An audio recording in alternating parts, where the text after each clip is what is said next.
Hey everyone, welcome to another installment of Harry Potter Theory. Today I've got a special compilation for you, featuring some of the darkest witches and wizards in wizarding history. Some of these names will be familiar, while others are much less well known. However, one thing is certain. Each of these witches and wizards has a rightful claim to the title of the darkest and most evil in wizarding history. So if you want to be an expert on dark wizards, then this is the video for you. With Christmas just around the corner, it's always nice to have Harry Potter content playing on repeat. But since there are only so many films, hopefully this compilation helps pad out your playlist a little. These videos span 5 years on the channel, so please be aware that there will be some varied audio levels and a little bit of repeat information.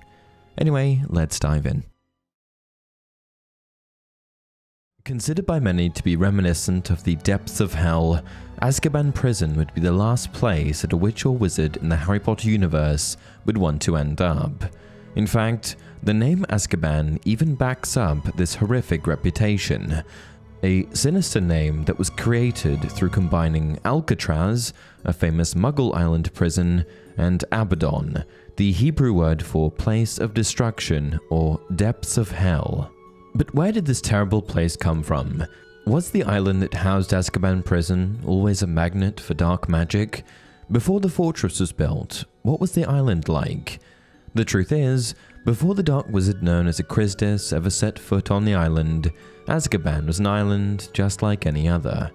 When we think of the significant dark wizards in wizarding history, Raczidian isn't necessarily the most well known. But after this video, he might just be the first dark wizard that comes to mind.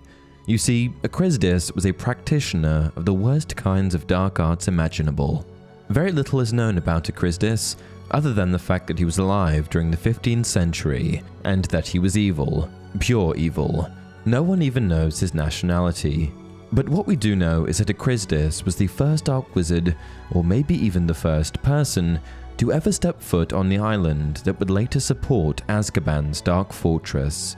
While traveling in the 15th century, Raczidian stumbled upon the island, which at the time had no infrastructure to speak of. However, it wasn't long before Raczidian made the island his own little dark arts experiment, placing all sorts of charms on the unclaimed territory. One of the first charms that Raczidian placed on the island was a concealment charm, preventing anyone other than him from intentionally locating it. For this reason, Azkaban has never appeared on any map, Muggle or magical. All we know is that it's located in the North Sea, a marginal sea of the Atlantic Ocean located between Great Britain, Denmark, Norway, Germany, the Netherlands, Belgium, and France. This was the beginning of the island's turn for the worse. After placing the concealment charms on the island, Raczidian began his twisted, dark arts experiments by luring Muggle sailors to the island. After capturing them, Raczidian would torture and eventually murder them, using whatever twisted abilities he had in his magical arsenal to ensure maximum suffering. And what did Raczidian need to conduct these horrific experiments? Why, a fortress, of course. Not long after his experiments began, Raczidian erected a gigantic, dark fortress, terrifying enough to strike fear into even the most courageous witches and wizards. This continued for many years, claiming a vast number of victims. Eventually, after enough torture and murder, Raczidian had completely lost touch with reality. The dark wizard who was hopping mad before landing on the island had reached an entirely new level of insanity, the product of constant experimentation with dark magic. It was in his state of complete madness that many suspect Raczidian created the first ever Dementors, the aftermath of all of those tortured sailors. Dementors are among the foulest creatures that walk this earth. They infest the darkest, filthiest places. They glory in decay and despair. They drain peace, hope, and happiness out of the air around them. Even Muggles feel their presence, though they can't see them. Get too near a Dementor and every good feeling, every happy memory will be sucked out of you. If it can, the Dementor will feed on you long enough to reduce you to something like itself, soulless and evil. You'll be left with nothing but the worst experiences of your life. It wasn't until many years later, when Raczidian finally died, that the concealment charms on the island faded away, finally revealing the island to others. The giant island, which Raczidian had enlarged, simply appeared out of nowhere, which prompted the Ministry of Magic at the time to investigate. Those who entered to investigate refused afterwards to talk of what they had found inside, but the least frightening part of it was that the place was infested with Dementors. Many in authority thought Azkaban an evil place that was best destroyed. Others were afraid of what might happen to the Dementors infesting the building if they deprived them of their home. The creatures were already strong and impossible to kill. Many feared a horrible revenge if they took away a habitat where they appeared to thrive. The very walls of the building seemed steeped in misery and pain, and the Dementors were determined to cling to it. Experts who had studied buildings built with and around dark magic contended that Azkaban might wreak its own revenge upon anybody attempting to destroy it. The fortress was therefore left abandoned for many years, a home to continually breeding Dementors. As mentioned above, after the initial attempts to survey the island, the decision was made to leave the island alone entirely. This decision was driven mainly out of the fear that anyone attempting to destroy it would be met with the island's revenge. However, shortly after the International Statute of Wizarding Secrecy was introduced in 1689, that all changed. Upon the signature of the International Statute of Secrecy in 1689, wizards went into hiding for good. It was natural, perhaps, that they formed their own small communities within a community. Many small villages and hamlets attracted several magical families, who banded together for mutual support and protection. The Minister for Magic at the time, and the second ever official Minister for Magic, I might add, was Damocles Rowell. Rowell took over from Gormlaith Gaunt and integrated being tough on muggles into his election campaign. However, in later years, Rowell did take things too far, eventually being censored by the International Confederation of Wizards and being forced to step down. Before all of this, though, it occurred to Rowell that the system for imprisoning witches and wizards at that time was no longer going to work, primarily due to concerns surrounding security. You see, before Azkaban became the spot for imprisoning witches and wizards, there were many different locations that someone who broke wizarding law could be locked up. The Ministry of Magic felt that the small wizarding prisons that existed up and down the country in various towns and villages posed a security risk, because attempts by incarcerated witches and wizards to break out often led to undesirable bangs, smells, and light shows. A purpose-built prison, located on some remote Hebridean island, was preferred, and plans had been drawn up when Damocles Rowell became Minister for Magic.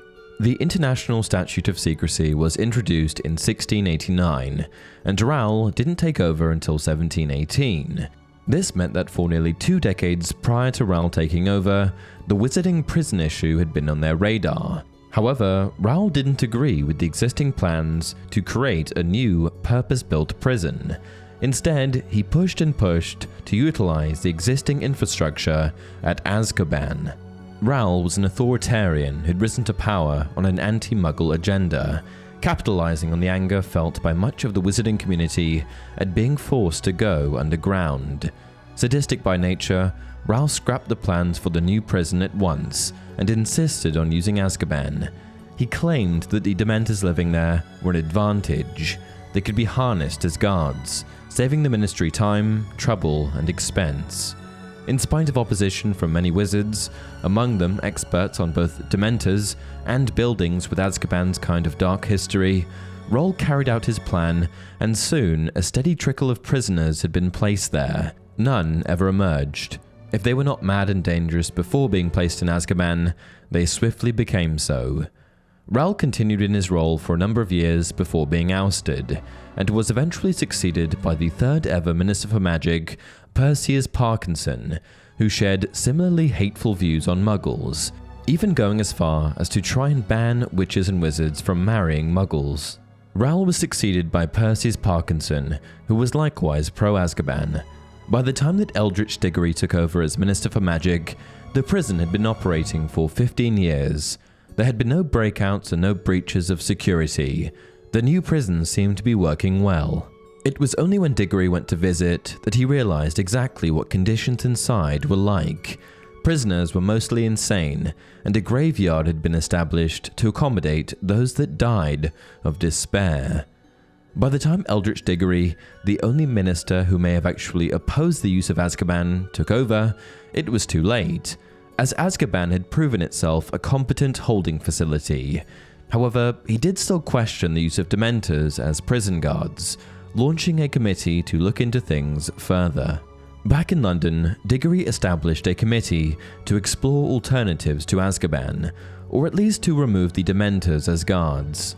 Experts explained to him that the only reason the Dementors were mostly confined to the island was that they were being provided with a constant supply of souls on which to feed. If deprived of prisoners, they were likely to abandon the prison and head for the mainland. This advice notwithstanding, Diggory had been so horrified by what he had seen inside Azkaban that he pressed the committee to find alternatives. Before they could reach any decision, however, Diggory caught dragonpox and died. Diggory tried his best during his years as minister to find a replacement for the Dementors that inhabited Azkaban, but due to his untimely death at the hands of dragonpox, this plan never came to fruition. After Diggory, no Minister for Magic questioned the activities of Azkaban for 265 years, with minister after minister choosing to turn a blind eye to the inhumane conditions inside of the fortress. As awful as the fortress was, it was effective as a prison, and its existence meant that the terrifying Dementors inhabiting the island were accounted for. It wasn't until Kingsley Shacklebolt took over in 1998 that things were revisited, with Shacklebolt purging the prison of Dementors. To this day, Azkaban Prison is still used by the Ministry of Magic, but it's a lot different than it used to be. Gone are the days of horrifying Dementors patrolling the fortress. Instead, the Ministry of Magic utilizes auras as guards who are regularly rotated from the mainland. While it's certainly no island paradise, the walls of Azkaban are a touch less dismal than they used to be. Where before a sentence in Azkaban could rob you of your humanity, the new Azkaban just might offer the right witch or wizard a chance at rehabilitation. In the Philosopher's Stone, Hagrid famously remarked that there's not a single witch or wizard who went bad who wasn't in Slytherin. But there are a few big issues with this statement. First of all, it's factually incorrect. While the vast majority of the Dark Witches and Wizards in the Wizarding world were indeed at one time Slytherin students, it certainly wasn't all of them. Second of all, many have interpreted Hagrid's statement to mean all Slytherins will become evil, when what Hagrid really meant was that all bad witches and wizards originated from Slytherin, which is also not true. I will admit that when you think about all of the evil in the Wizarding world, it is certainly hard to distance your mind from the Green and Silver House. However, in reality, there are numerous other examples of bad wizards that came from, well, all of the other houses. Think about it. We had Pettigrew from Gryffindor, we had Quirrell from Ravenclaw, and from Hufflepuff we had the subject of today's video, a dark wizard so evil that many Slytherin wizards pale in comparison. Join me today as we peel back the layers of the most nefarious individual to arise from the Black and Yellow House. At the heart of Hogwarts School lies its house system, which sorts students into one of 4 houses, each with its own distinct characteristics, values, and traditions. These houses, Gryffindor, Slytherin, Ravenclaw, and Hufflepuff, shape the educational experience and personal growth of every young witch and wizard who attends the school. Gryffindor, founded by Godric Gryffindor, is renowned for its bravery and daring. Slytherin, founded by Salazar Slytherin, is synonymous with ambition, cunning, and resourcefulness. Ravenclaw, founded by Rowena Ravenclaw, celebrates intelligence, wisdom, and a thirst for knowledge. And Hufflepuff, founded by Helga Hufflepuff, is distinguished by its emphasis on hard work, loyalty, and fairness. Hufflepuffs are known for their strong sense of justice and their dedication to their friends and duties. Each house plays a vital role in the fabric of Hogwarts, providing students with a supportive community that nurtures their unique talents and values. And together, they create a diverse and dynamic environment where young witches and wizards can grow and learn, each contributing their own strengths to the rich tapestry of the school. But one thing that set Hufflepuff apart from the others was her egalitarian approach. At the end of the day, she just wanted students to be educated, regardless of where they were sorted. I'll teach the lot and treat them just the same. And it's the commitment to justice and community of Hufflepuffs that truly sets them apart. While other houses may seek glory, power, or intellectual superiority, Hufflepuffs find their pride in their unwavering support for one another and their willingness to toil for the benefit of all. Which is why, over the course of history, they've produced the least amount of dark witches and wizards. In fact, there's only one on record. But before we continue, I just want to mention that only 29.7% of you are subscribed. So if you enjoy the content, please like the video and subscribe to the channel. Enter Eunon Blackwood. Eunon Blackwood is a name that sends shivers down the spines of those who have heard his tale. A dark wizard who emerged from the traditionally virtuous house of Hufflepuff, Blackwood's story is one of ambition, power, and a descent into darkness that defies the very essence of his house's values. Born Eunon Wood to non-magical parents in Scotland sometime in the 15th century, from an early age he sensed he was different. In an effort to fit in, he took up the family trade of hedge trimming. However, Eunon soon discovered he possessed a rare ability to control blackthorn bushes with his mind, and later used this talent to create intricate and elaborate designs, hoping to earn his family's favor. However, instead of embracing his unique gifts, the intolerant Wood family was infuriated by his magical ability. Eventually, Eunon received a letter of acceptance to Hogwarts School of Witchcraft and Wizardry, which only further strained the growing family tension. Despite this, he attended Hogwarts and was sorted into Hufflepuff, a house known for its hard work, loyalty, and acceptance. At Hogwarts, Eunon met Artemisia Black, a witch from one of the most well-known pureblood families in the wizarding world. Despite her prestigious lineage, Artemisia was not a pureblood. She was the product of a casual fling between her magical mother, who bore the Black family name, and a Muggle father. Because the family strongly upheld their pureblood beliefs, Artemisia was ostracized. Despite being shunned, Artemisia did not blame her mother for her half-blood status. She believed herself worthy of the Black family name and heritage. Instead, she harbored resentment towards her Muggle father, whom she saw as the source of her social exclusion. And at school, Eunon and Artemisia bonded over their shared frustrations with their Muggle parentage. Although Eunon had two Muggle parents, Artemisia saw him as an unwilling, innocent victim of Muggle impurity.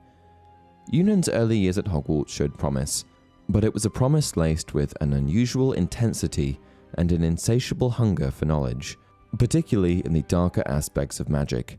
As a Hufflepuff, Wood was expected to embody the values of hard work and fairness, yet his ambition and ruthlessness soon set him apart from his peers. His full backstory is detailed in the first entry of a 4-part series known as the Horticultural History of the Blackwood Maze. These notes, which tell the story of Eunon Blackwood, are hidden within 5 mysterious hedge mazes scattered across the Scottish Highlands.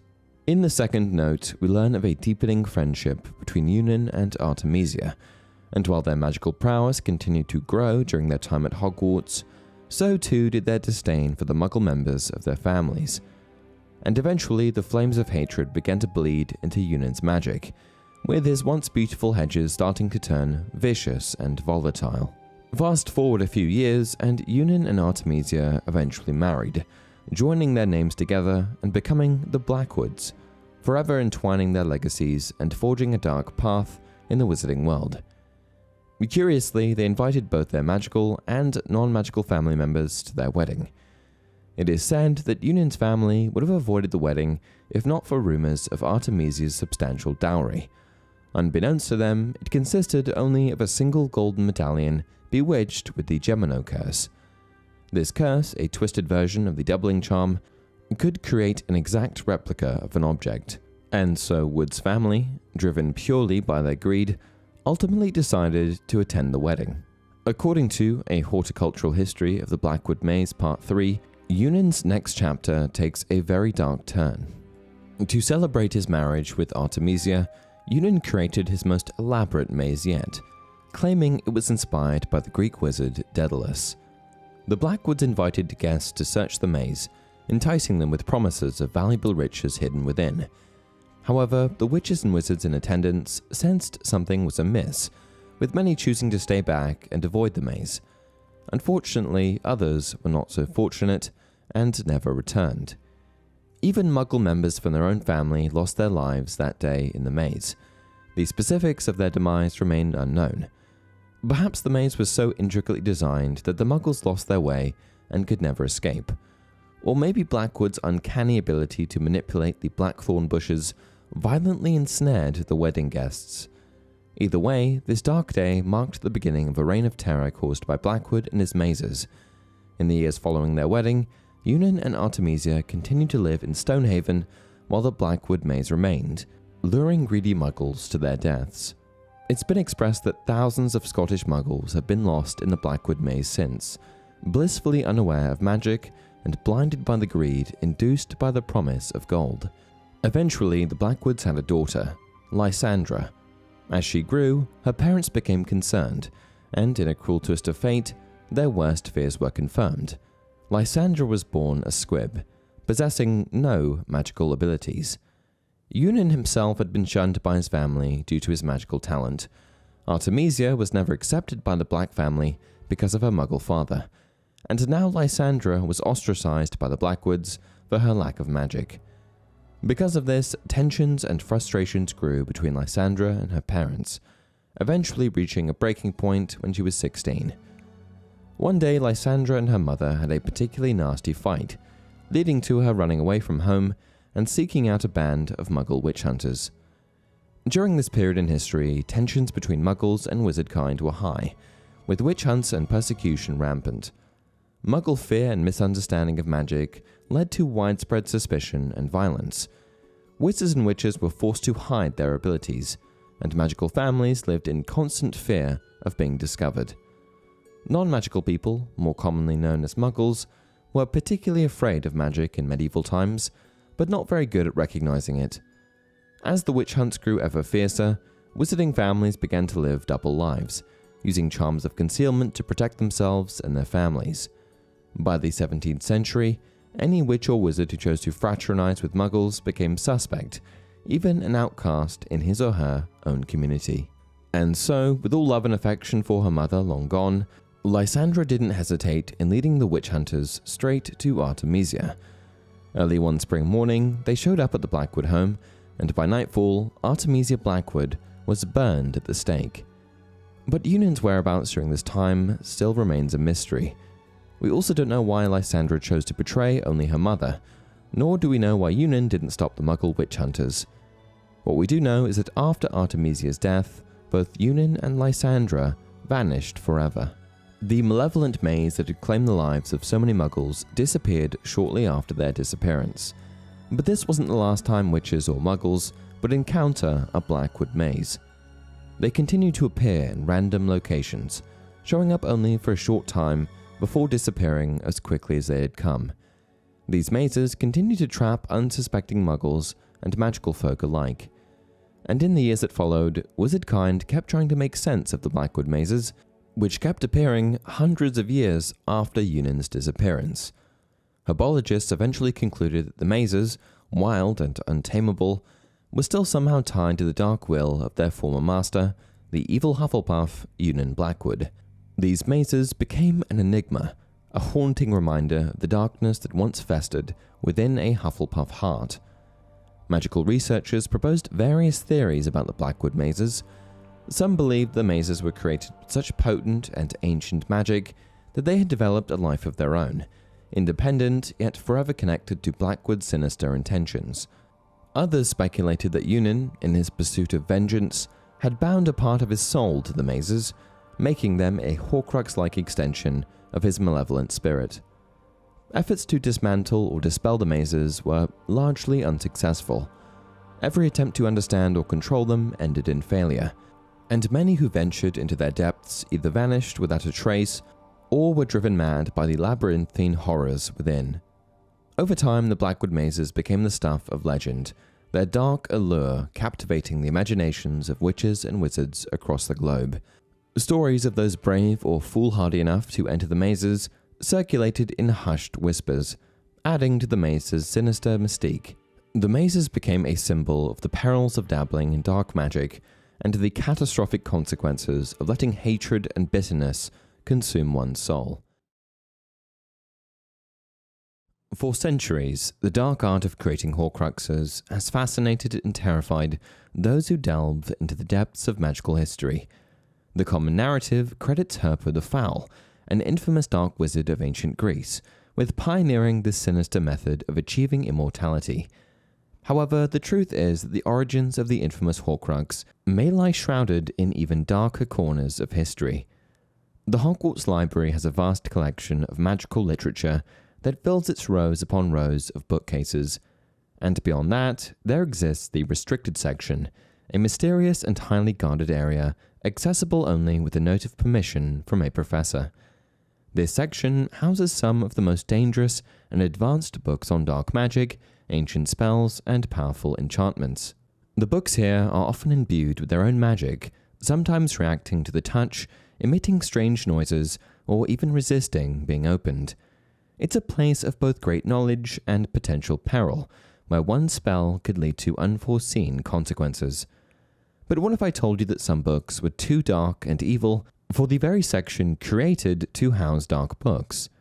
Stashed away in the Hogwarts headmaster's office lies a book too evil to be allowed in the Hogwarts library, one that even the restricted section could not contain. This book, which contains pages filled with the darkest and most forbidden spells, curses, and rituals ever conceived, contains magic so potent and malevolent that it could corrupt even the most virtuous wizard. And I think this book, and the dark wizard that wrote it, hold the keys to unlocking the true secrets behind horcruxes. Join me today as we peel back the layers of the darkest wizard you've never heard of. Herpo the Foul is the first wizard on record to have created a horcrux, a receptacle prepared by dark magic in which a dark wizard has intentionally hidden a fragment of his soul for the purpose of attaining immortality. Herpo was an ancient dark wizard that hailed from Greece who happened to have an awful lot of similarities to Salazar Slytherin. It's entirely unknown when Herpo walked the earth, but we do know that it was a long time ago, as he is commonly referred to as one of the earliest known dark wizards. He was a parcel-mouth, and he created the first ever basilisk by hatching a chicken egg beneath a toad. How that process works is beyond me. But the similarities with Salazar could perhaps suggest that Slytherin was a descendant of Herpo's. And while Herpo is credited as having created the first horcrux, what's surprising is that we actually don't know much about it. The statement that he is the original creator of horcruxes is where the trail of information stops. We don't know when he made it, what it is, or if and when it was destroyed. And the next credited horcrux creator, who came along many centuries later, is another descendant of Slytherins, a young boy by the name of Tom Riddle. It would be pretty safe to state that Voldemort is the individual most commonly associated with horcruxes, not Herpo, despite Herpo being the first to create one. And that's probably just because Voldemort, whose main objective in life was to achieve immortality, ultimately created 7 of them: a ring, a diary, a cup, a locket, a diadem, a snake, and a boy. But today I'm going to put forth the idea that neither of these two dark wizards should be given credit for horcrux creation, and that all of the credit should be directed towards another dark wizard by the name of Owl Bullock. The name Owl Bullock probably isn't going to resonate with a lot of you, and in truth, there isn't a lot of information out there on this dark magic pioneer. But what we do know about Owl is that he wrote a little book by the name of Secrets of the Darkest Art. This book, which was once kept in the restricted section of the Hogwarts Library, was deemed inappropriate by Dumbledore due to its detailed information on various forms of dark magic, one of them being, you guessed it, horcruxes. And so Dumbledore, who is very strict about preventing students from accessing this forbidden knowledge, removed the book from the library and stored it in his office to ensure its contents would not fall into the wrong hands. However, despite its removal, the book played a crucial role during the Second Wizarding War, with Hermione Granger managing to summon the book in 1997 before leaving Hogwarts for the year-long quest to destroy Voldemort's horcruxes. Secrets of the Darkest Art was filled with a vast collection of the darkest forms of magic, but most importantly, it stood out as the only known book providing in-depth insights into horcruxes, detailing the procedure for their creation, the detrimental impact on the creator's soul, and emphasizing that only through genuine regret and penitence could the soul be restored, an excruciating process that could prove even fatal. This process, which defies the natural order of life and death, is considered one of the most abominable practices in the wizarding world. The very existence of this book is a testament to the depths of human depravity. Furthermore, its content is not just forbidden, but reviled, a collection of dark secrets that have the power to corrupt and destroy the soul of anyone who dares to delve into its wicked teachings. The book's evil is so palpable that even those who seek it for noble purposes, like Hermione Granger, find themselves repulsed and horrified by its contents, highlighting its truly insidious and corruptive nature. But the most important takeaway for me here is that Al Bullock wrote the instruction manual on Horcruxes, but is not credited as the original Horcrux creator. So while Herpo the Foul is traditionally credited as the original creator of Horcruxes, I think that there is a compelling argument that Al Bullock, author of Secrets of the Darkest Art, should be recognized as the true inventor of Horcruxes. I say this because Bullock's comprehensive instruction manual on Horcruxes demonstrates not only a profound understanding of the process, but also a level of expertise that arguably surpasses that of Herpo. First of all, Bullock's work on Secrets of the Darkest Art goes beyond mere theoretical knowledge. It is a detailed, practical guide that meticulously outlines each step required to create a Horcrux. This level of detail suggests a deep and thorough understanding of the dark magic involved. Secondly, the creation of an instruction manual implies a systematic and methodical approach to Horcrux creation. Bullock's ability to articulate and document the complex and esoteric procedures indicates not just a mastery of the subject, but also an innovative spirit that pushes the boundaries of dark magic. Thirdly, it's highly unlikely that Bullock could have written such a detailed and comprehensive manual without first-hand experience. The intricate and dangerous nature of creating a Horcrux requires precise understanding and skill, which strongly suggests that Bullock himself must have successfully created one or more Horcruxes to gain the expertise necessary to write Secrets of the Darkest Art. I don't think that Bullock just figured it out first, I think that he actually did it first. While Herpo the Foul may have been the first to experiment with Horcruxes, I think that it is Al Bullock who should be credited as the true inventor. Bullock's Secrets of the Darkest Art represents the culmination of knowledge, expertise, and innovation in the field of Horcrux creation, and by writing the definitive instruction manual, Bullock not only demonstrated a complete and sophisticated understanding of the process, but also ensured that this dark magic could be replicated and utilized by future generations. Bullock's contribution to the field of dark magic is unparalleled, warranting recognition as the true inventor of Horcruxes, and marking him as one of the most sinister practitioners of dark magic in wizarding history. His work on Secrets of the Darkest Art not only demystified the process of creating Horcruxes, but also laid the foundation for future dark wizards to exploit this malevolent practice. By systematically documenting the steps and intricacies involved, Bullock provided a comprehensive guide that made the creation of Horcruxes accessible to those willing to delve into such depravity. Moreover, Bullock's manual has had a far-reaching impact, influencing the course of wizarding history in ways that Herpo the Foul's initial discovery did not. The dissemination of Bullock's detailed instructions allowed for the proliferation of Horcrux creation, amplifying the spread of this dark magic and its consequences.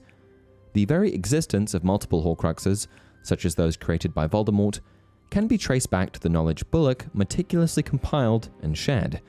This legacy of evil, propagated through the ages, highlights Bullock's profound influence on the dark arts. Bullock's willingness to document and share such forbidden knowledge also underscores his audacious disregard for the ethical boundaries that govern the magical community.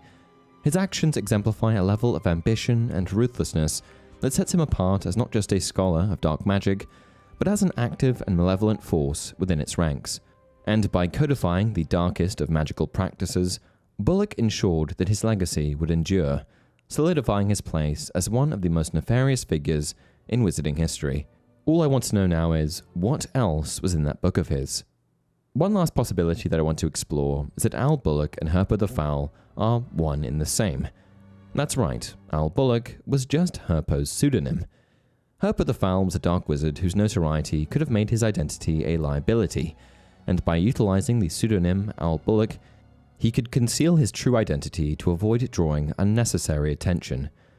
Furthermore, the nature of the content in Secrets of the Darkest Art and the information it purportedly contained would have been highly controversial.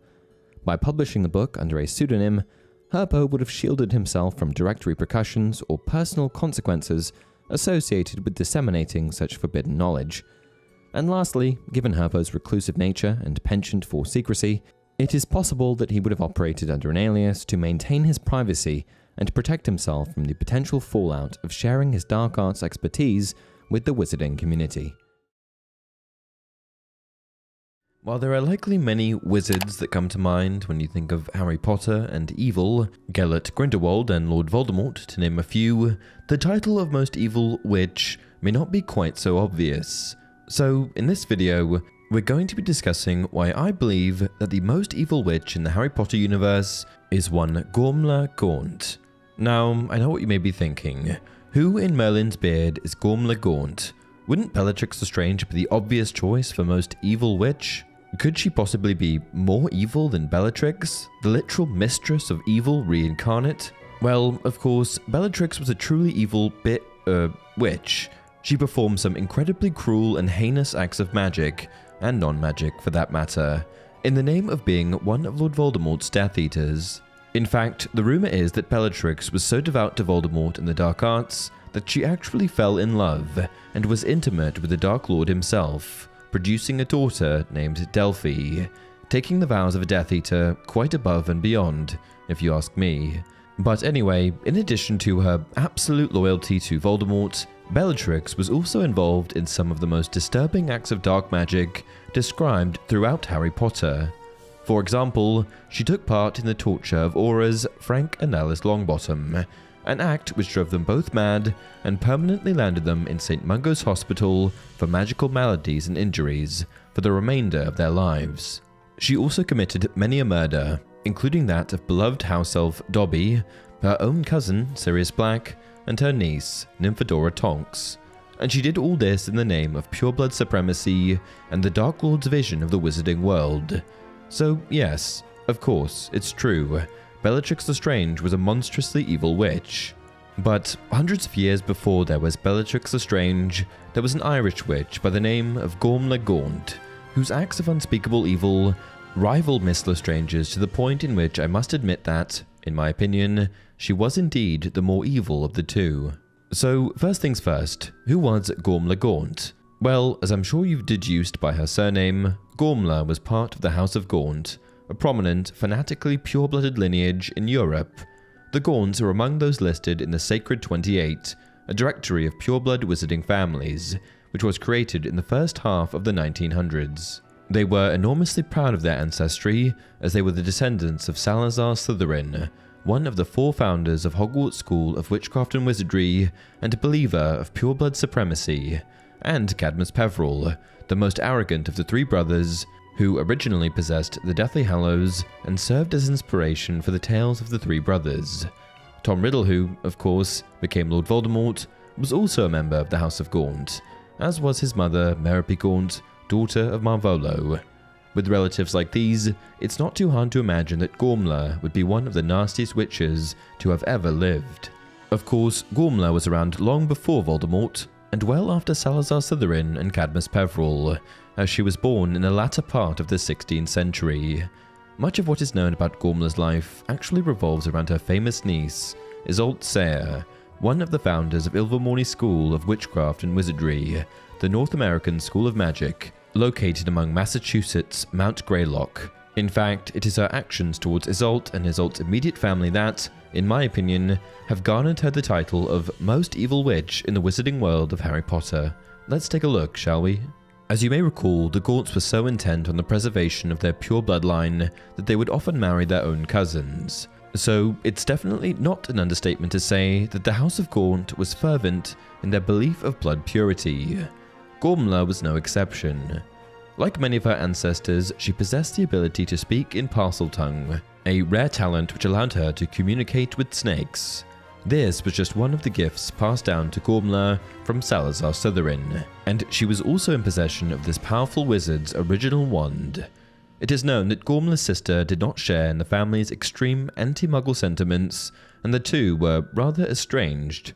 However, although they were not familiar, Gormlaith knew that her sister had produced a daughter, Isolde.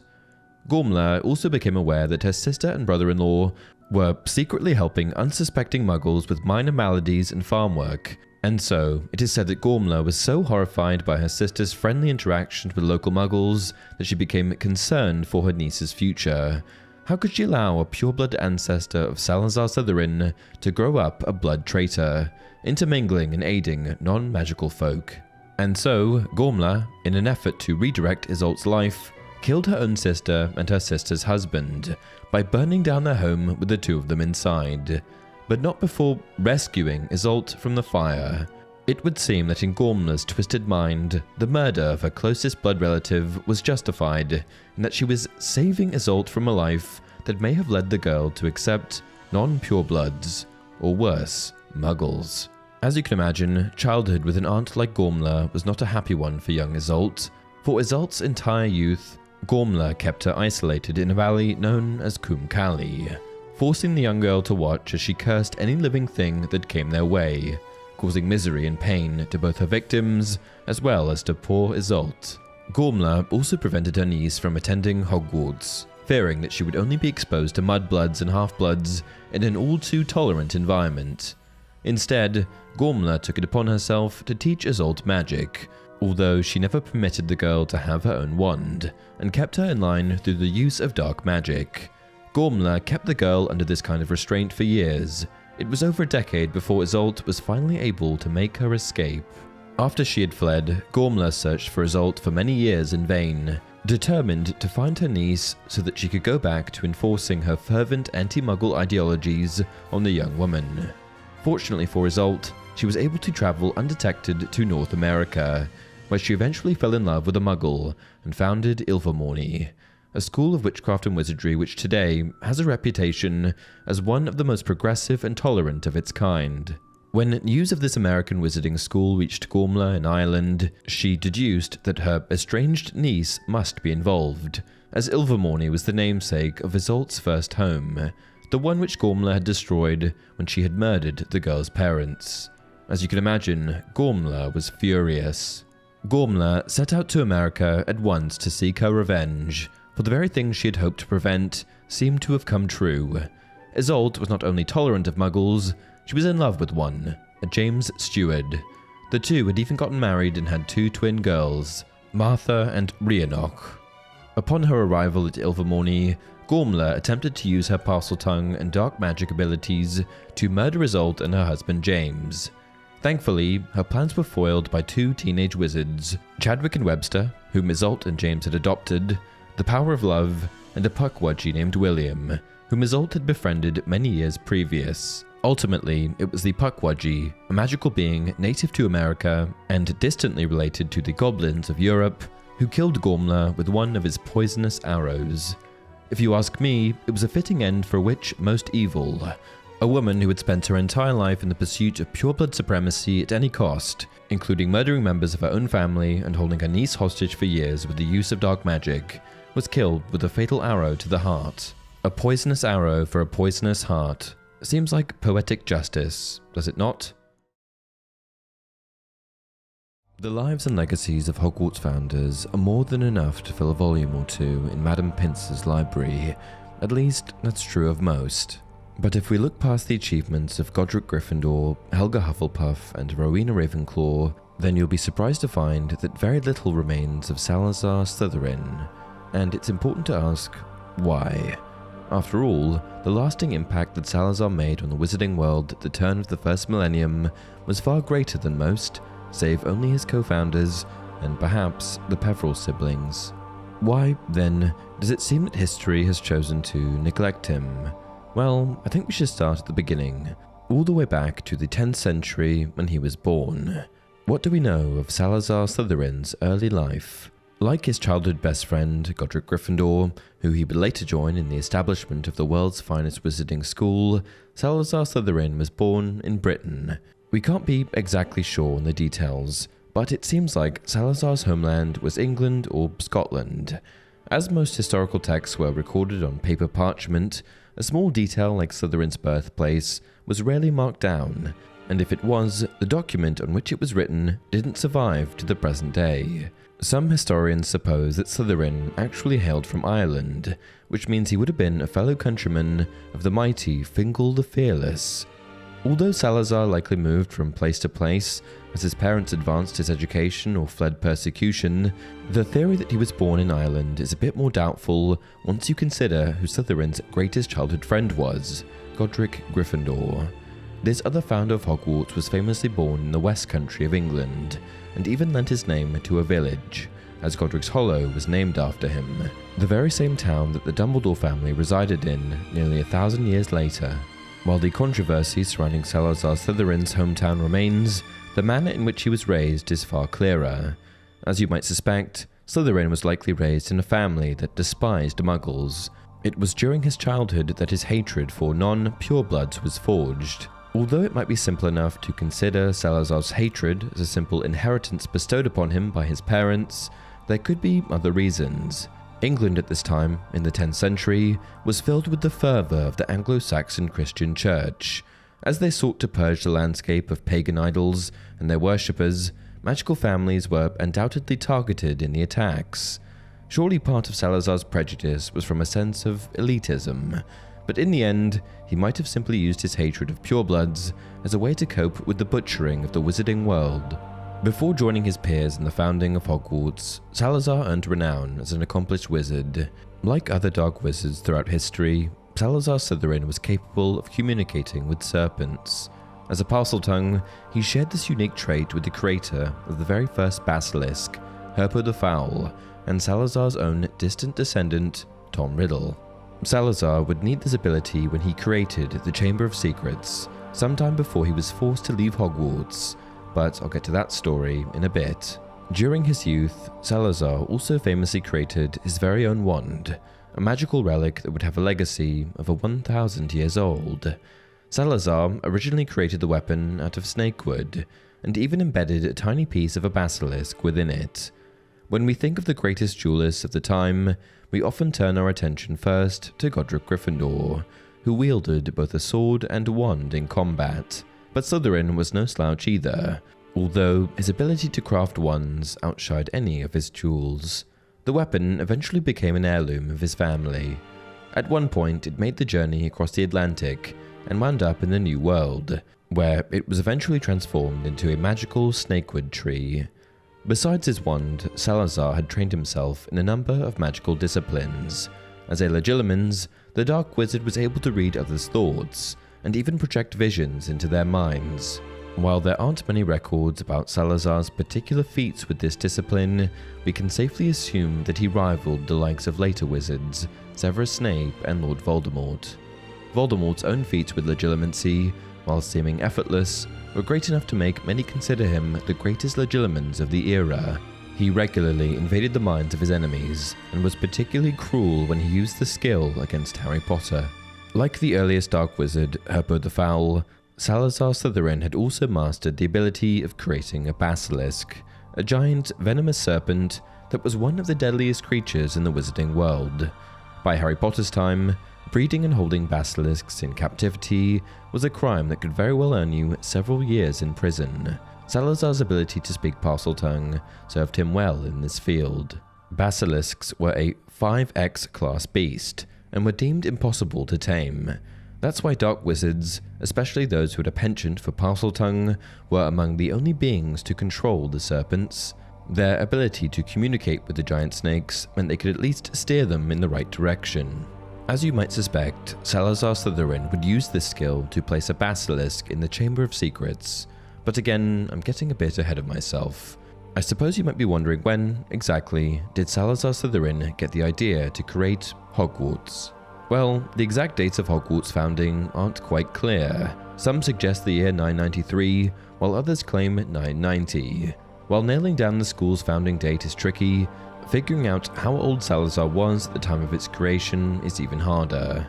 It doesn't seem that historians concur on any one particular age, but it wouldn't make sense for Salazar to be much younger than his early 30s in order to help found Hogwarts. While joining his friends, Godric Gryffindor, Rowena Ravenclaw, and Helga Hufflepuff, it didn't seem like the Slytherin's questionable past raised any questions. You have to remember, in later years, the divide between dark wizards and their peers was quite stark.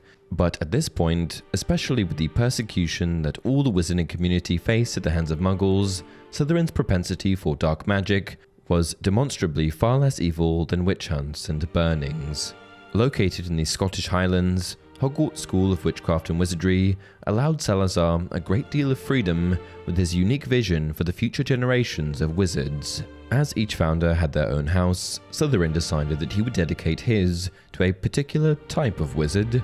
Slytherin didn't target the recklessly courageous, as Gryffindors did, or the senselessly loyal, as Hufflepuff was known to do.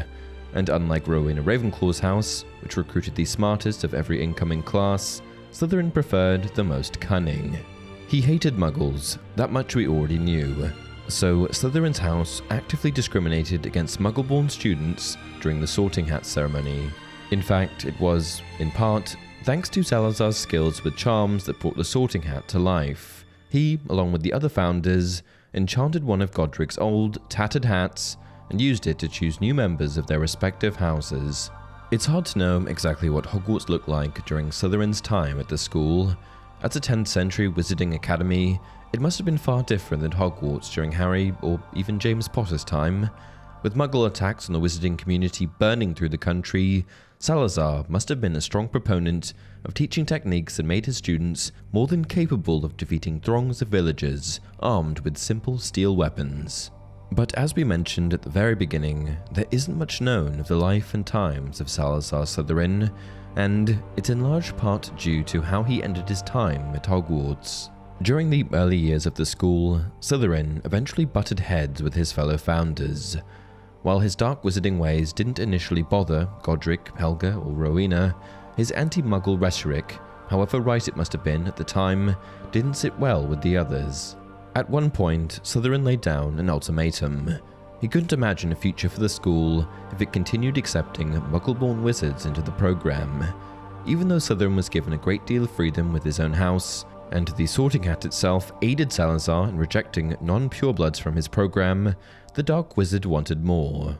He wanted every house within Hogwarts to enroll only the finest purebloods, and when this issue eventually came to a boiling point, Slytherin found that his co-founders wouldn't budge. They thought Muggle-borns were just as important as purebloods, and they couldn't tolerate Slytherin's prejudice any longer. Even Salazar's oldest friend, dear Godric, rebuked Slytherin for his intolerance. In the end, Salazar felt that he was forced to abandon Hogwarts, the very school that he had spent so many years helping to form. But he didn't leave the school unblemished. In the years to come, the Sorting Hat would continue to select students based on Salazar's preferences. And there was one more stain Slytherin left behind. In the depths of Hogwarts, only accessible by hidden pathways, the Dark Wizard had created the Chamber of Secrets, a secret chamber complete with a statue of his likeness. Then, as Harry drew level with the last pair of pillars, a statue high as the chamber itself loomed into view, standing against the back wall. It was ancient and monkeyish, with a long thin beard that fell almost to the bottom of the wizard's sweeping stone robes, where two enormous grey feet stood on the smooth chamber floor. But that wasn't the only thing in the chamber. Slytherin also placed a giant, venomous basilisk, one that rivaled the murderous beast that Herpo perfected in a prior age, deep within the dungeon.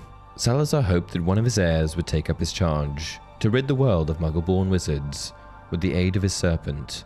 His dreams would be realized 1,000 years later, when Tom Riddle accessed the chamber and attacked his non-pureblood classmates. Unfortunately, not much is known about the period after Salazar left Hogwarts, but many believe that he died just a short period after creating the Chamber of Secrets. In one of my last videos, I discussed the origins of Dementors and the story of a dark and evil wizard named Raczidian. But in that same video, I also scratched the surface of another story, the story of an evil wizard known as Raczidian. Raczidian was a dark wizard who is said to have existed during an unknown period in time. It's only referred to as ancient. There is a case for the argument that Raczidian is the father of Dementors, as he may have existed before Raczidian, and in the ancient tales that speak of him, Dementors are mentioned. He was a very talented dark wizard who was fully immersed in the dark arts, able to produce all sorts of evil concoctions and cast all sorts of sinister spells. But one thing that he always had trouble with was what we now know to be the Patronus charm. A Patronus charm is produced when a witch or wizard casts the spell Expecto Patronum. There are two types of Patronus charms, corporeal and incorporeal, and the type that the witch or wizard casts will depend on their experience or preference. The more basic form of the spell is the incorporeal Patronus, which assumes no animal form and simply resembles a burst of white vapor or smoke. And the more advanced form of the spell is the conjuring of a corporeal Patronus. The ability to successfully cast a corporeal Patronus is considered a very impressive feat in the wizarding community. The corporeal Patronus assumes the form of the witch or wizard's spirit animal and varies extensively from witch to witch or wizard to wizard. Harry's is a stag, Hermione's is an otter, etc. It's also worth mentioning that there's no way to know what your Patronus is until you cast it. Professor Catalyst Spangle explains this. No reliable system for predicting the form of an individual's Patronus has ever been found. However, it's also been expressed that a Patronus can change. The form of a Patronus may change during the course of a witch or wizard's life. Instances have been known of the form of the Patronus transforming due to bereavement, falling in love, or profound shifts in a person's character. While casting spells that create your very own spirit animal is impressive, there is a purpose, and that purpose is to ward off Dementors or Letherfolds, dark creatures that feed on human happiness and incite a feeling of despair in anyone that gets close to them. They are among the foulest creatures around and represent nothing but darkness, depression, and decay. They are also notably difficult to get rid of, and the only known way that it can be done is with a Patronus. This is because the Patronus represents everything that a Dementor doesn't: hope, happiness, survival, and purity. As the Patronus itself does not feel despair or hopelessness, as a human might, the Dementors can't hurt it and are repelled by its presence. But you might now be asking, if Raczidian commanded Dementors, then why would he need to cast a Patronus charm? To dig into this further, we need to look at the story of Ilias, a young orphan wizard who saved his village from the dark wizard Raczidian. Ilias came from a small wizarding village in the mountains, and Raczidian lived in a black castle in a nearby forest, guarded entirely by Dementors. Knowing that Dementors roamed the forest, the villagers took care to teach every new generation the Patronus charm, the only spell that worked against these evil creatures. Many were unable to master the difficult spell, but there had always been just enough Patronuses in the village to stand guard against the Dementors, in case Raczidian ordered an attack. When Ilias turned 17, the village elders taught him and his fellow young wizards the spell. Ilias, who was shy and tongue-tied, succeeded in producing a Patronus, but to his shame, it took the form of a mouse. Everyone roared with laughter because they had never seen such a small, weak Patronus, and the elders advised the boy never to use the spell again. The townspeople had a fairly harmonious relationship with Raczidian. They didn't quite get along with him or fraternize with him, but they left each other alone. However, that all began to change when Raczidian saw a girl from the village named Eliana. Raczidian took notice of Eliana, a beautiful young girl who lived in the village, who Ilias had never spoken to due to his shyness. While she was out picking berries in the forest, deciding that she would make an ideal wife, Raczidian sent a demand to her parents, but they refused to consent to the marriage. Raczidian then threatened to send his Dementors to destroy the village unless they delivered Eliana to him. The village elders had a meeting and agreed to put up a fight. Eliana was sent to Ilias's tiny shack, and Ilias was ordered to sit out the battle and keep her company, as his Patronus was thought to be too weak to be of any use. At first, the villagers managed to hold back the torrent of Dementors that attacked the village with their Patronuses, which included bears, wolves, and wild boars. But gradually, the sheer number of foes began to overwhelm them. The Patronuses grew faint, and the spellcasters collapsed, or fled for their lives. Eliana begged Ilias to do something, so he cast the Patronus charm, and despite its diminutive size, the mouse shone with a brilliant light, bringing the Dementors to a halt as it nimbly moved through the ranks of fleeing villagers. Ilias, who was thought previously unimpressive due to his Patronus's animal form of a mouse, suddenly became the town's saving grace. However, when Raczidian saw that his Dementors were being bested, he decided to take things into his own hands. Enraged, Raczidian decided to enter the fray himself, and tried to summon a Patronus to ward off Ilias's mouse. However, he failed to remember that only the pure of heart can produce a Patronus, and thus, for the first time in history, it was revealed what happens when a competent but unworthy wizard or witch attempts the spell. Maggots shot out of Raczidian's wand and quickly devoured him, as they engulfed his entire body. As we can clearly see, Raczidian, who was massively magically talented, was simply not able to produce the Patronus charm properly because he was not pure of heart. Why he even attempted to cast it in the first place is a little unclear, as he was not faced with Dementors. He seemed to cast it because he wanted to ward off Ilias's mouse, Patronus, but I don't think it can be used for that. He simply didn't understand what the spell represented, and he was unable to understand because he was a dark and evil wizard. Where a normal witch or wizard could expect to be introduced to their spirit animal when casting the spell for the first time, Raczidian was met with maggots. Not only that, but they were maggots that devoured him, engulfing his body. On this fateful day, Raczidian set the precedent for what will happen if you try to produce a Patronus when you are emotionally and ethically unable. This is the same reason that many infamous dark witches and wizards don't know how to produce one. Voldemort, Bellatrix, and Dolohov, none of them could do it, no matter how talented they were. However, one thing that I'm curious about is whether or not maggots were unique to Raczidian. If another dark witch or wizard tried to produce the same spell, would they be met with maggots as well?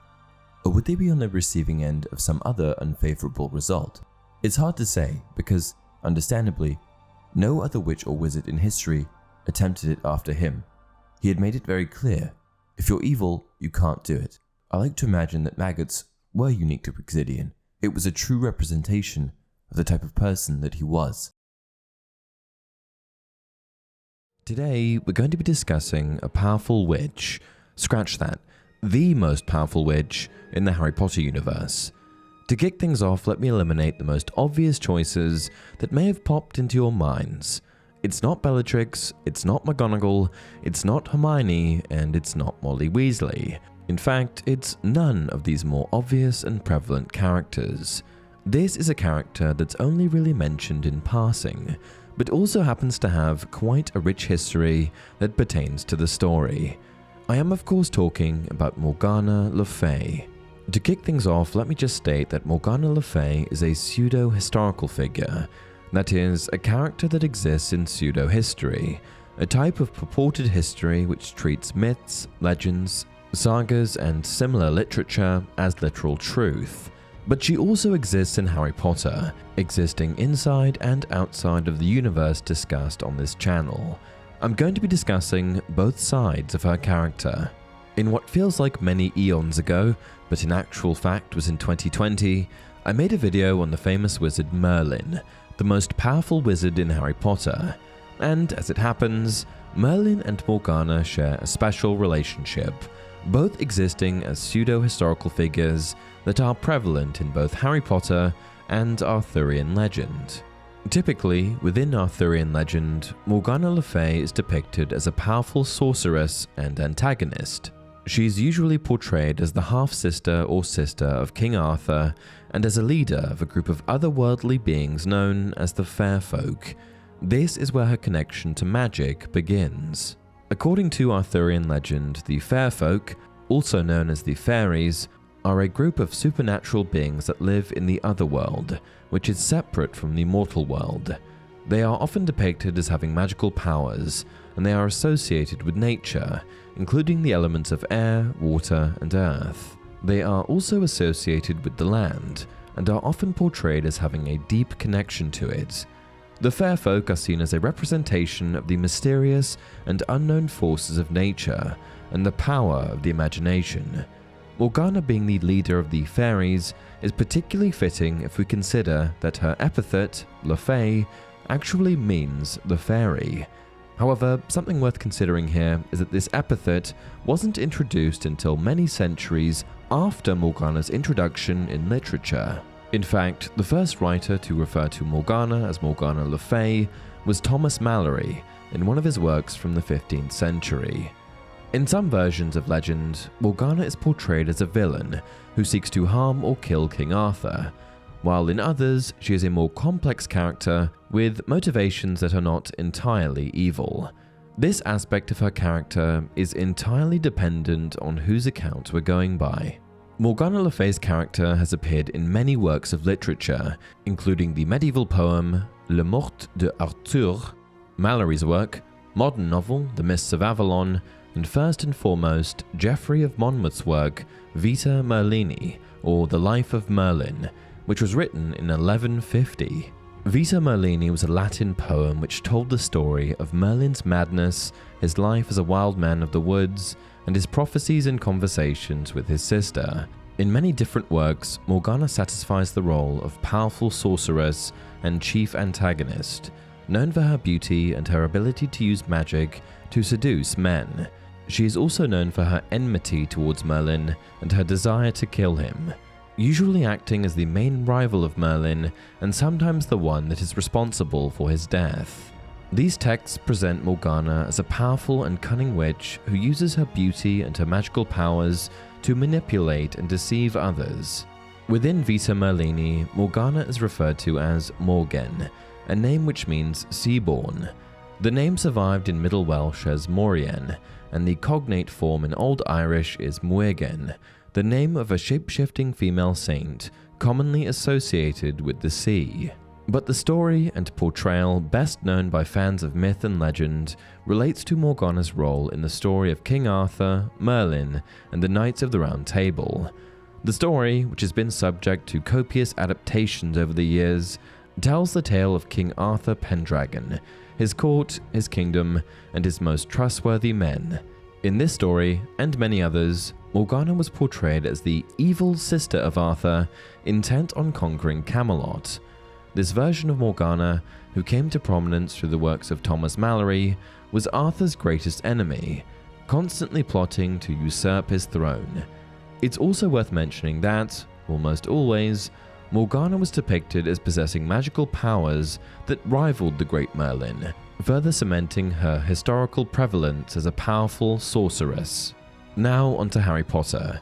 We first hear of Morgana Le Fay in the Harry Potter universe when Ron mentions that he has about 6 of her chocolate frog card. I've got Morgana again, and I've got about 6 of her. Chocolate frog cards generally feature iconic witches and wizards of history, so the fact that she made the cut is a testament to her prominence as a historical figure, even in the Harry Potter universe. Her card makes it very clear that she was a very powerful, dark witch, and this directly sums up the version of Morgana that the Harry Potter universe adopted. We got the evil Morgana, not the morally righteous one. This is an important distinction to make because, across many pieces of literature, Morgana is a figure of great moral ambivalence. Early appearances of Morgana do not elaborate her character beyond her role as a goddess, a fae, a witch, or a sorceress, generally benevolent and related to King Arthur as his magical savior and protector. Her prominence increased over time, as did her moral ambivalence, and in some texts there is an evolutionary transformation of her to an antagonist. Provided that her card describes her as a very powerful witch, I think that it's reasonable to assume that Morgana was extremely versed in the dark arts, possessing knowledge of all of the dark spells that we are accustomed to, and perhaps many more. If she was the adversary of Merlin, the most powerful wizard to have ever lived, I imagine she must have had a few tricks up her sleeve. In Arthurian legend, Morgana is said to possess a wide range of magical abilities. She is known to be skilled in the art of healing, and is often depicted as a powerful herbalist and healer. Typically, healing and the ability to heal are paired with individuals associated with moral goodness or righteousness, and so I felt it noteworthy to mention that Morgana entirely contradicts this. She is also known to possess the ability to shapeshift, and is said to be able to take on the form of animals, birds, and other creatures. From the sounds of it, Morgana was probably one of the first, if not the first, animagus, that is, a witch or wizard that is able to transform into an animal at will. However, the noteworthy exception here is that Morgana was able to transform into a multitude of creatures, not just one, a testament to her exceptional magical ability. Additionally, she is said to have been able to control the elements, possessing the power to summon storms and control the winds. Elemental magic is very much prevalent in Harry Potter, but for the most part appears to be reserved for the most powerful witches and wizards, people like Voldemort and Dumbledore. The best example of elemental magic on display in totality was during Voldemort and Dumbledore's duel inside the Ministry Atrium. She is also known to be able to teleport and transport herself and others over long distances. Does that sound like an ability in Harry Potter to you? That's right, Morgana knew apparition. But the vast list of magical abilities that Morgana possessed that have been boasted about by copious pieces of literature certainly don't stop there. According to other legends, she was known to have been able to create illusions, legilimency, create magical barriers, protego, and even create portals to other dimensions. The Veil? It's unclear what powers Morgana may have possessed inside of the Harry Potter universe, as the powers attributed to her differ from story to story. But I feel that if she truly was the nemesis of Merlin, who is widely considered to be the most powerful wizard, I'd expect she had the capability to perform all of the above. Of the various dark wizards that have stained wizarding history, very few have been able to perform the most sadistic of magical rituals, horcrux creation. In fact, of the long list of dark wizards that have plagued the wizarding world at large, only 2 or 3 names are known to have successfully created horcruxes. The most infamous and obvious name that comes to mind is Lord Voldemort, who created more horcruxes than anyone else in wizarding history. The next name that comes to mind is Al Bullock, a wizard who I just recently made a video on. In that video, I theorized that Al, who authored Secrets of the Darkest Art, a book containing any and all information about horcruxes, was actually the original horcrux creator. And the final and confirmed horcrux creator was a wizard by the name of Herpo the Foul, a powerful ancient wizard that hailed from Greece. But one thing I've never really gotten into is what happened to the horcruxes of those other horcrux creators. Voldemort's horcruxes were destroyed, we know that much. But what about Herpo? If a horcrux makes you immortal and anchors you to the world of the living, then it could mean that somewhere out there, Herpo the Foul still exists. You guys have been asking for it, so here it is. Today we're going to be diving into what Herpo the Foul's horcrux is, where it is, and whether or not Herpo, one of the most powerful practitioners of dark magic to ever live, is still out there. Let's dive in. Herpo the Foul was an ancient dark wizard that hailed from Greece. We don't have an exact date as to when Herpo walked the earth, but we do know that it was a long, long time ago, as he is commonly referred to as one of the earliest known dark wizards. It was a time when magic was not new, but being pushed more than ever in terms of its limits, particularly on the darker side of the spectrum. This is largely in part due to the ongoing wizarding-muggle conflict, where witches and wizards were being demonized and hunted by the muggle population. Many witches and wizards were forced to hide, to retreat, taking the moral high ground by not retaliating and potentially making the situation more dire. However, some witches and wizards like Herpo the Foul, used this era to practice the worst kinds of dark arts imaginable, all in the name of retribution. Where a morally good magical practitioner in this time may have practiced something like a concealment charm in hopes of better hiding the wizarding population, his evil counterpart would likely spend his efforts trying to produce a spell that could eradicate muggles. Herpo devoted his life to producing and creating some of the worst kinds of magic imaginable, similar to the story of Acrisius, the possible father of Dementors, who solitarily dabbled in black magic on the remote island of Azkaban in the 16th century. Herpo's affinity for snakes led to his creation of the very first basilisk, a beast that has since become a symbol of terror in wizarding folklore.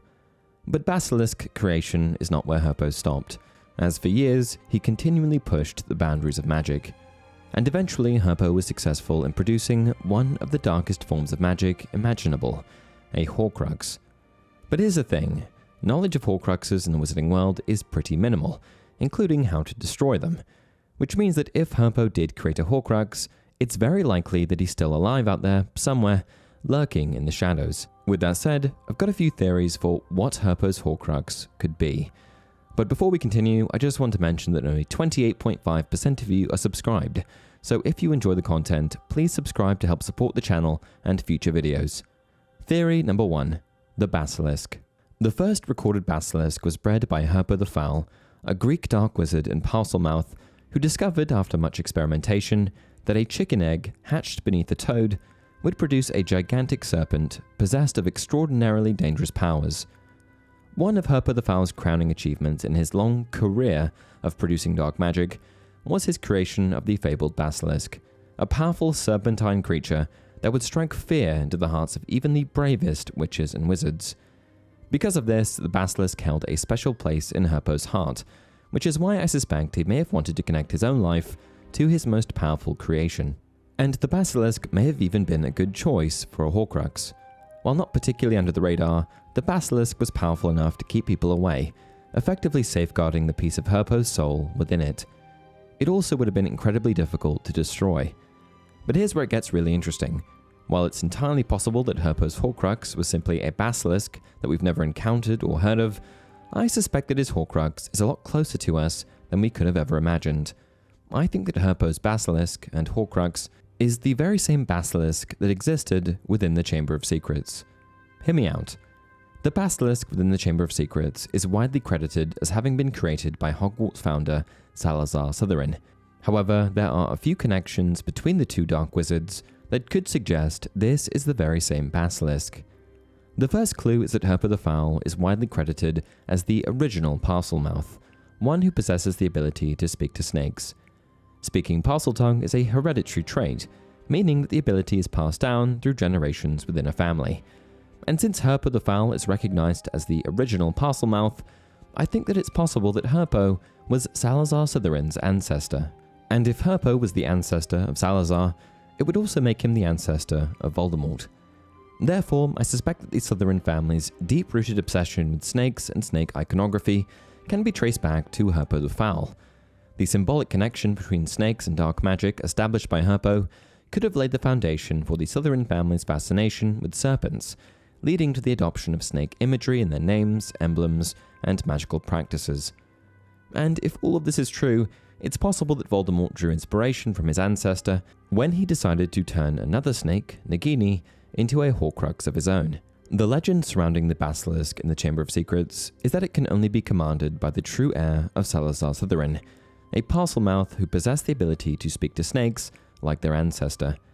But I think that it started earlier than that, and that power of the basilisk stems from its original creator, Herpo the Foul. The horrible irony of all of this, however, is that one of the only known substances capable of destroying a horcrux is basilisk venom. In a cruel twist of fate, the very creature that served as a vessel for dark magic and immortality could also be its undoing. Basilisk venom, known for its exceptionally potent and destructive properties, is one of the few substances that can effectively annihilate a horcrux, severing the anchoring piece of a wizard's soul and rendering them mortal once again. And this adds another layer of complexity to the intertwined histories of the Slytherin family, Herpo the Foul, and the basilisk itself. The basilisk, once a symbol of power and protection for dark wizards seeking immortality through horcrux creation, becomes a double-edged sword that can ultimately bring about their downfall. The cyclical nature of magic, with its intertwining of creation and destruction, life and death, is exemplified in the relationship between the basilisk, horcruxes, and the dark wizards who sought to manipulate these forces for their own ends. In the end, this connection between the basilisk and horcruxes serves as a cautionary tale about the consequences of dabbling in forbidden magic and the ultimate price that one must pay for seeking eternal life through dark means. Theory 2. The Opal Necklace. An object you may have forgotten entirely, the opal necklace is first brought to our attention quite early on in the books, with its role not becoming clear until much later on. We first see the necklace when Harry mistakenly enters Borgin and Burke's in the year 1992. The sinister necklace was on display in the unusual shop, complete with a warning label. "Do not touch, cursed," has claimed the lives of 19 Muggle owners to date. After that, the necklace isn't discussed or seen again. That is, until the Half-Blood Prince, when Katie Bell finds herself being afflicted by the necklace's horrible dark curse. At once, Katie rose into the air, gracefully, her arms outstretched, as though she was about to fly. Yet there was something wrong, something eerie. Her hair whipped her by the fierce wind, but her eyes were closed, and her face was quite empty of expression. Then, 6 feet above the ground, Katie let out a terrible scream. Her eyes flew open, but whatever she could see, or whatever she was feeling, was clearly causing her terrible anguish. And I don't know about you guys, but when I first read about the evil dark curse placed on the necklace, I immediately began to consider that it was very Horcrux-esque. The curse placed on the necklace and the way that it spreads reminds me a lot of the ring Horcrux and the curse that subsequently afflicted Dumbledore. She appears to have brushed the necklace with the smallest possible amount of skin. There was a tiny hole in her glove. Had she put it on, had she even held it in her ungloved hand, she would have died, perhaps instantly. The opal necklace is clearly an old, ancient, dark magical artifact, and given its questionable history, and the fact that you can't directly handle it, I'm sure someone has tried to destroy it at one point or another. Its existence in the Half-Blood Prince, however, is certainly a testament to its resilience, and I think that its durability may be one of the reasons that points to it being a Horcrux. But one question remains: why an opal necklace? I think that clue lies in Herpo's heritage, because you see, opals were symbolic to the ancient Greeks. The ancient Greeks called opals opalios, which means to see a change in color. They revered opals as symbols of hope, love, and purity, believing that the gemstone's captivating play of colors reflected the beauty and wonders of the world. It was also believed that wearing opal could bring good fortune, protect against evil, and strengthen relationships.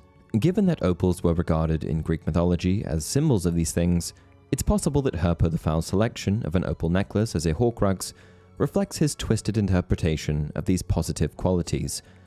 By perverting the symbolism associated with opals, Herpo may have sought to imbue his Horcrux with layers of complexity and contradiction, in line with his dark and malevolent intentions. Furthermore, the mythical associations of opals in Greek culture, including stories of battles among gods and mythical beings, could add another dimension to the significance of the opal necklace as a Horcrux. Just as the opal's play of colors reflected the beauty and wonders of the world to the ancient Greeks, Herpo the Foul's choice of opal could symbolize his desire for power, immortality, and control over life and death. And that's it for this video. If you want more compilations, then just type Harry Potter Theory Compilations or Harry Potter Documentaries into the YouTube search bar and you'll find some more. Until next time, remember, it does not do to dwell on dreams and forget to live.